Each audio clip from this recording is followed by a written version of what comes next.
Bharatiya Janata party सरकार के लिए जवाबदेही शब्द बिल्कुल नहीं बना है। सवालों के जवाब देना तो सवाल ही नहीं पैदा होता है दोस्तों। दो खबरें एक बार फिर आपके सामने। सबसे बड़ी खबर, विजय माल्या, जिन्होंने एक पॉडकास्टर राज शमानी को दिए गए इंटरव्यू में यह दावा किया है कि मैंने पूर्व वित्त मंत्री अरुण जेटली को बताया था कि मैं देश छोड़कर जा रहा हूं। सबसे शॉकिंग बात कि अरुण जेटली साहब ने यह बात सीबीआई को नहीं बताई। अब विजय माल्या एक बार फिर सामने हैं, इस बात की पुष्टि कर रहे हैं, मगर कोई जवाबदेही नहीं, पूरी तरह से खामोशी छाई हुई है। मुद्दा नंबर 2, ट्रंप ने 12वीं बार कहा है कि मेरी वजह से जंग रुकी, मैंने भारत पाकिस्तान को व्यापार का झुनझुना दिखाया, मगर साहब मजाल है पापा की परियां गुल्लू और कालू और भारतीय जनता पार्टी के वाहियात प्रवक्ता इस बात पर कोई टिप्पणी करें, क्योंकि प्रधानमंत्री नरेंद्र मोदी तो चिनाब ब्रिज पर तिरंगा फहरा रहे हैं साहब। सवालों के जवाब नहीं दिए जाएंगे। मगर राहुल गांधी मुद्दे पर बने हुए हैं। उनको इस बात की परवाह नहीं कि गोदी मीडिया नरेंद्र सरेंडर वाले उनके जुमले पर, उनके बयान पर क्या कह रहा है। इंतजार कीजिएगा दोस्तों, मैं आपको बतलाऊंगा विजय माल्या के बयान से किस तरह से सनसनी फैली है। मगर एक बार फिर राहुल गांधी, गोदी मीडिया का पत्रकार उनसे पूछता है, हालांकि सवाल में हिम्मत नहीं है, आप जैसा देखेंगे। गोदी मीडिया का पत्रकार उनसे पूछता है कि आप ये नरेंद्र सरेंडर वाला बयान क्यों दे रहे हैं। तो वो कहते हैं सवाल क्या था, और उसके बाद सुनिए राहुल किस तरह से कहते हैं कि ट्रंप 11 बार कह चुके हैं मगर हमारे प्रधानमंत्री अब तक खामोश हैं। सुनिए राहुल क्या कह रहे हैं। कहा नरेंद्र सरेंडर, उस पर काफी बवंडर मचा हुआ है, क्या आप कहेंगे सर? क्या हुआ है? आपने कहा नरेंद्र सरेंडर, हाँ, इस पर काफी राजनीतिक बहस हो रही है। हाँ जी, क्या कहेंगे? तो इसमें मतलब सवाल क्या आपका? सवाल है कि मतलब Trump, president of United states, Trump ने 11 बार बोला है कि उन्हें उनके दबाव पर नरेंद्र मोदी जी रुके थे। तो मैं तो वही बोल रहा हूँ जो ट्रंप जी बोल रहे हैं। 11 बार बोला है। नरेंद्र मोदी जी ने ट्रंप के कमेंट के बारे में कोई बयान नहीं दिया। नरेंद्र मोदी जी को कहना चाहिए कि ट्रंप झूठ बोल रहे हैं। Thank you. और बात वहां नहीं रुकती दोस्तों, अब तो ट्रंप ने 12वीं बार कह दिया है। जी हां, कल रात ट्रंप का एक और बयान आया और इसमें इन्होंने एक बार फिर कहा कि 2 परमाणु देश यानी पाकिस्तान और भारत में टकराव हो रहा था, मैंने युद्ध को रोक दिया, उनसे कहा अगर टकराव करोगे तो व्यापार नहीं होगा और मुझे इसका श्रेय नहीं दिया जाता। सुनिए डोनाल्ड ट्रंप ने क्या कहा। इस बयान पर अब तक प्रधानमंत्री की खामोशी है, विदेश मंत्री की खामोशी है, मजाल है साहब मुंह से एक शब्द निकल पाए। सुनिए डोनाल्ड ट्रंप ने एक बार फिर वो बात कही है। When I saw it, I said, "Here we go. Now it's going to be a strike." You know, I did something that people don't talk about, and I don't talk about very much. But we solved a big problem, a nuclear problem, potentially with India and with Pakistan. And I spoke to Pakistan. I spoke to India. They have really great leaders. But they were going at it, and they could have gone at it nuclear. Both nuclear countries, strong nuclear countries. And I talked about trade, and they said, "We're not doing trade if you guys are going to be throwing bombs at each other." And they both stopped. And I stopped that war. जैसे मैंने कहा ना दोस्तों, जवाबदेही नाम की कोई चीज नहीं है और टारगेट किसी किया जा रहा है, राहुल गांधी को। मैं फिर आपसे पूछना चाहता हूं, जवाबदेही होनी चाहिए ना, और मैं जवाबदेही के बड़े प्रश्न को आगे जाके संबोधित करूंगा, क्योंकि हमारे सामने 2 घटनाएं थी, कुंभ और बेंगलुरु के चिन्ना स्वामी स्टेडियम में जो भगदड़ मची थी। कुंभ जहां मची भगदड़ में अनआधिकारिक, अनऑफिशियल आंकड़ों के मुताबिक कम से कम 100 लोग मारे गए। सरकार उस आंकड़े को ही नहीं स्वीकार करती है। जांच तो बहुत दूर की बात है साहब, किसी को जवाबदेह बनाना तो बहुत दूर की बात, मगर चिन्ना स्वामी स्टेडियम में जो भगदड़ मची उस पर कांग्रेस की सरकार ने त्वरित जवाबदेही तय की है। हम उसकी भी चर्चा करेंगे, मगर सबसे पहले बात विजय माल्या की। विजय माल्या, उन्होंने पॉडकास्टर राज शमानी को दिए गए करीब 4 घंटे के इंटरव्यू में बहुत बड़ी बड़ी बातें कही हैं। उन्होंने कहा है कि जब मैं विदेश जा रहा था तब मैंने अरुण जेटली से मुलाकात की थी संसद के अंदर, उन्हें बताया था और तब मैं विदेश चला गया था। याद कीजिएगा, इस नजारे को कांग्रेस के सांसद PL पुनिया ने देखा था। तब राहुल गांधी ने उनके साथ एक प्रेस कॉन्फ्रेंस की थी जिसके अंश में आपको दिखाने वाला हूं। तब भारतीय जनता पार्टी ने इसे सिरे से खारिज कर दिया था। सबसे बड़ी बात, अरुण जेटली ने यह बात जांच एजेंसीज को नहीं बतलाई थी। सुनिए 5 मिनट का वो क्लिप जिसमें यह मुद्दा राहुल गांधी ने एक प्रेस कॉन्फ्रेंस में उठाया था। उनके साथ कांग्रेस के सांसद पीएल पुनिया थे, जिन्होंने पूरा नजारा देखा था विजय माल्या और अरुण जेटली के बीच बातचीत वाला, जिसे बाद में ये लोग खारिज कर रहे थे, भारतीय जनता पार्टी खारिज कर रही थी। वो प्रेस कॉन्फ्रेंस जो आज से कुछ सालों पहले हुआ था, एक बार फिर देखने की जरूरत है। कल अरुण जेटली जी ने कहा कि विजय माल्या जी ने उनको पार्लियामेंट में इनफॉर्मली अप्रोच किया था। लंबे ब्लॉग लिखते हैं, मगर पता नहीं क्या कारण था, इस मीटिंग के बारे में उनके किसी ब्लॉग में, किसी बयान में, किसी कमेंट में इस मीटिंग के बारे में उन्होंने नहीं कहा। और जो अरुण जेटली जी ने कल कहा कि ये मीटिंग माल्या जी उनके पीछे आके उनसे 2-3 शब्द बोल के चले गए, वो झूठ है। और आज हम आपके लिए सबूत लाए हैं। पुनिया जी हैं, पुनिया जी ने अपनी आंखों से अरुण जेटली जी और विजय माल्या जी की मीटिंग पार्लियामेंट में देखी है। 15-20 मिनट की मीटिंग थी, सिट डाउन मीटिंग थी। पुनिया जी थोड़ा आपको बताएंगे इस मीटिंग के बारे में।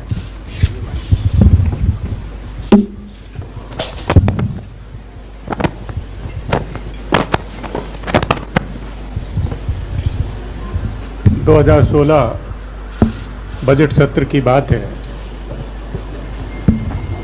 1 मार्च 2016 को 29 फरवरी को बजट पेश हुआ। 1 तारीख को मैं पार्लियामेंट हाउस के सेंट्रल हॉल में बैठा था और तभी मैंने देखा अरुण जेटली जी और विजय माल्या वो आपस में बात कर रहे हैं, खड़े होकर कोने में बात कर रहे हैं और बहुत अंतरंग, दोनों एक दूसरे को जैसे कि अंतरंग बातें होती उस तरह से बात कर रहे थे। फिर 5-7 मिनट के बाद फिर वहाँ पर सेंट्रल हॉल में बेंच में बैठ के भी बात करना उन्होंने शुरू किया और बात अपना करते रहे। और विजय माल्या उस सत्र में केवल 1 मार्च को ही आए थे और अरुण जेटली जी से मिलने के लिए आए थे, तो उन्होंने उनसे मुलाकात की।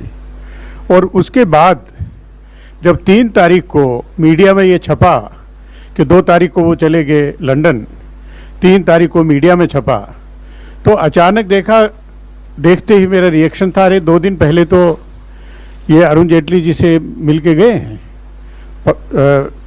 सेंट्रल हॉल में मिले हैं। और उसके बाद जितने भी मीडिया बाइट होंगी, जितने भी मेरी डिबेट्स में, वो विदाउट एक्सेप्शन मैंने उसका जिक्र किया कि 2 दिन पहले अरुण जेटली से विजय माल्या मिल के गए हैं। पूरी तरह से सबूत है।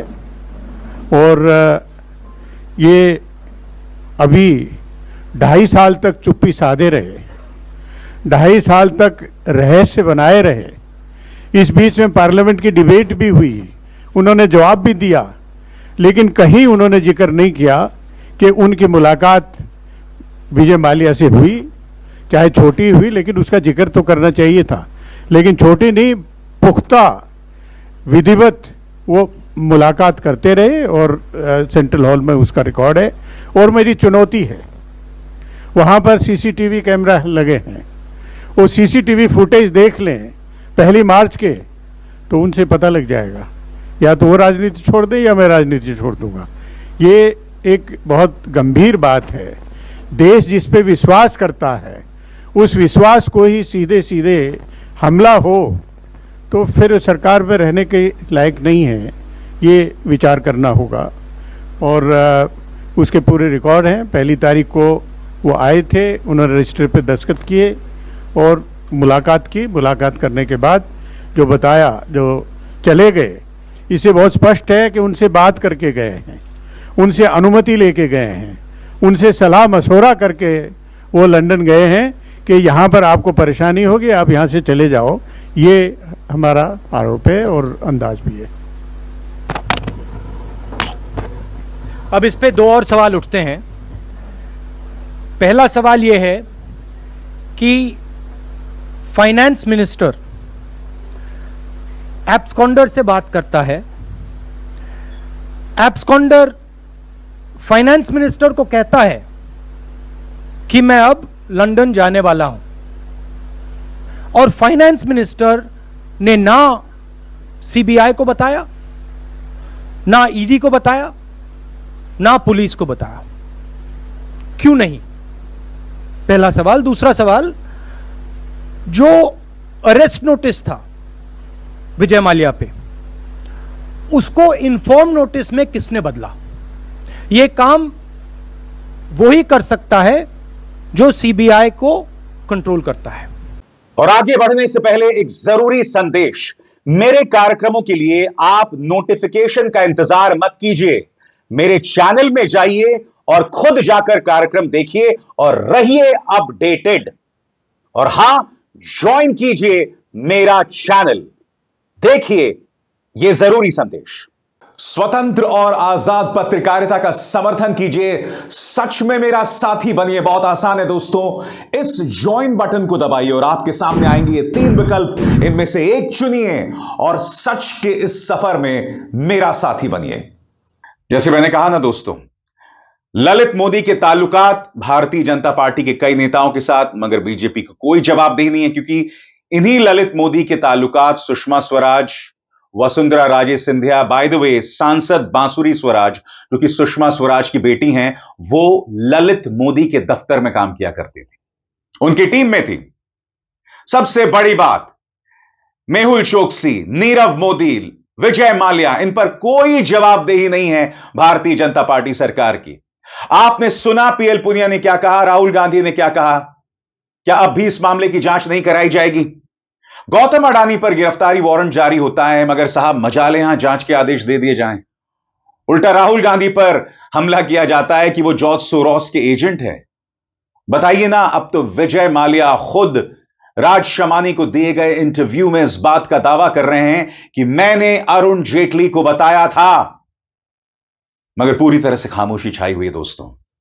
किसी तरह की कोई जवाबदेही नहीं है। मैं समझना चाहता हूं क्यों, और मैं आपको बतलाना चाहता हूं कि सीबीआई के सामने अरुण जेटली ने क्या कहा था। गौर किया जाए, अरुण जेटली ने साफ इनकार किया कि माल्या ने उन्हें यह जानकारी दी थी कि वे देश छोड़कर जा रहे हैं। उन्होंने बस संसद में अचानक मिलकर सेटलमेंट की बात की थी, लेकिन जेटली ने यह बात सीबीआई या किसी जांच एजेंसी को नहीं बताई थी। कुल मिलाकर ऐसा कोई रिकॉर्ड नहीं है कि अरुण जेटली ने सीबीआई को विजय माल्या के विदेश जाने की जानकारी दी हो। क्यों नहीं दी बताइए? स्वर्गीय वित्त मंत्री अरुण जेटली ने यह जानकारी सीबीआई को क्यों नहीं दी, जांच एजेंसीज को क्यों नहीं दी? इसीलिए आज कांग्रेस कह रही है कि विजय माल्या को भगाने में भारतीय जनता पार्टी का हाथ था, और अगर वो ऐसा आरोप लगा रही है तो इसे खारिज करने की कोई कोशिश बीजेपी कर भी नहीं रही है, और करेगी भी क्यों? क्योंकि आप जानते हैं मीडिया कोई सवाल नहीं करने वाला है, मीडिया उन्हें कटघरे में नहीं रखेगा। यह मुद्दा बहुत अहम है दोस्तों, क्योंकि सवाल सिर्फ विजय माल्या का नहीं है, सवाल मेहुल चोकसी, नीरव मोदी, ललित मोदी, इन तमाम लोगों का है जिनके ताल्लुकात कहीं ना कहीं भाजपा से दिखाई देते हैं। वो मेहुल चोकसी थे ना, जो उस तस्वीर में दिखाई दे रहे थे जिसमें प्रधानमंत्री नरेंद्र मोदी भी बैठे हुए थे, विदेश में ली गई वो तस्वीर। इतनी तस्वीरें हैं, इतने प्रमाण हैं, मगर साहब मजाल मीडिया इस पर कोई चर्चा भी करे। मैं आपको बतला रहा हूं दोस्तों, चाहे ट्रंप का मुद्दा हो, क्योंकि ट्रंप ने 12वीं बार कहा कि मैंने व्यापार का झुंझुना दिखाया, युद्ध रुक गया, कोई जवाबदेही नहीं बीजेपी सरकार की। विजय माल्या बड़ा दावा कर रहे हैं कि मैंने अरुण जेटली को बताया था, देश छोड़ने से पहले उन्हें रोकने की कोशिश नहीं की गई। कोई जवाबदेही नहीं भाजपा सरकार की। कुंभ में इतना बड़ा हादसा हो जाता है, मैं आपसे फिर पूछना चाहता हूं, कितने लोगों पर कार्रवाई की गई थी बताइए? कितने लोगों पर कार्रवाई की गई थी? किसी को गिरफ्तार किया गया था? अब तक कोई गिरफ्तारी नहीं है। कम से कम 100 लोग मारे गए होंगे कुंभ में, उस भगदड़ में।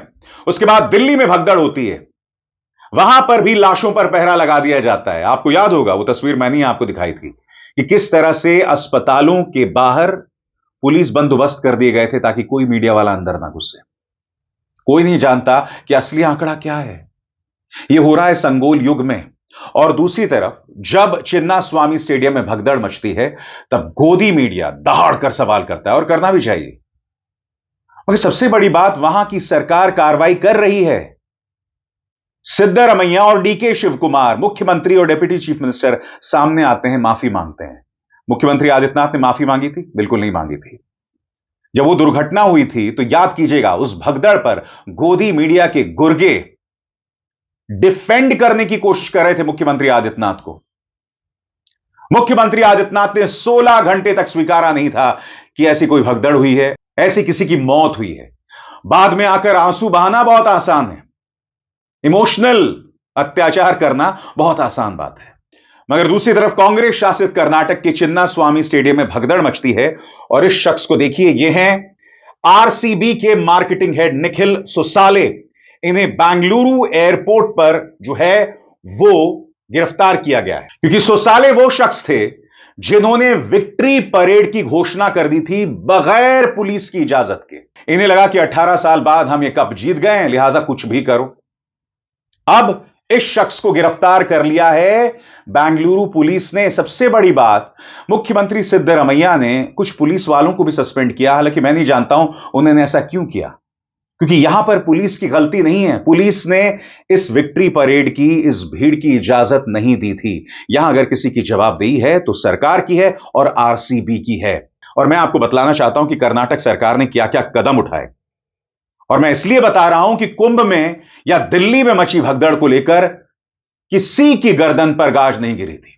गौर किया जाए, सरकार ने घटना की मजिस्ट्रियल जांच के आदेश दिए हैं ताकि पता चल सके कि कहां चूक हुई और कौन जिम्मेदार है। दूसरा, मुख्यमंत्री सिद्धरमैया ने मृतकों के परिवार को 10 लाख रुपए मुआवजा और घायलों को मुफ्त इलाज देने का ऐलान किया।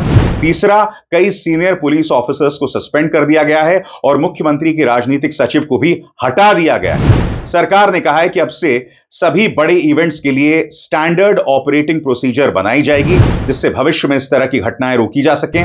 आरसीबी, इवेंट मैनेजमेंट कंपनी और कर्नाटक स्टेट क्रिकेट एसोसिएशन के खिलाफ एफआईआर दर्ज की गई है। और जैसे मैंने आपको बताया, आरसीबी का मार्केटिंग हेड, यह शख्स, इन्हें बेंगलुरु एयरपोर्ट पर गिरफ्तार किया गया है। यह शायद देश छोड़कर भाग रहे थे। इसे कहते हैं जवाबदेही, और यह जवाबदेही हर तरफ नदारद है। विजय माल्या के मामले में भी, डोनाल्ड ट्रंप के बयानों पर भी कोई जवाबदेही नहीं है। इसीलिए राहुल गांधी कह रहे हैं, नरेंद्र सरेंडर। जाते जाते एक बार फिर सुनिए राहुल गांधी का वो 30 सेकंड का बयान, जिससे बीजेपी, उनके पूरे प्रचार तंत्र और गुल्लू और कालुओं को जबरदस्त मिर्ची लगी थी। सुना जाए। उधर से ट्रंप ने एक इशारा किया, फोन उठाया, कहा मोदी जी क्या कर रहे हो?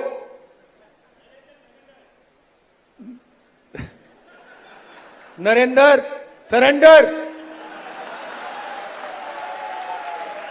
और जी हजूर करके नरेंद्र मोदी जी ने ट्रंप के इशारे का पालन किया। अभिसार शर्मा को दीजिए इजाजत। नमस्कार।